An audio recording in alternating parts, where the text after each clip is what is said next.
Bir sualım var. Əgər biri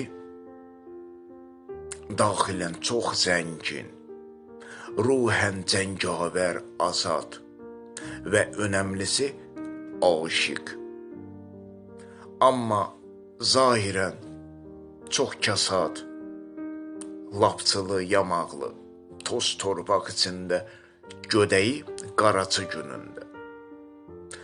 Bu bəlkə də lənət, bəlkə də Allahın qəzəbi nəticəsində bəlli ki, böyük güclü adamlar günahsız olmur. Xüsusilə də cahillik həyatında. Əlqərəz, fəqət səni öz mağaraya bənzər yuvasını şam işıqları ilə, ləçəklərlə bəzəyib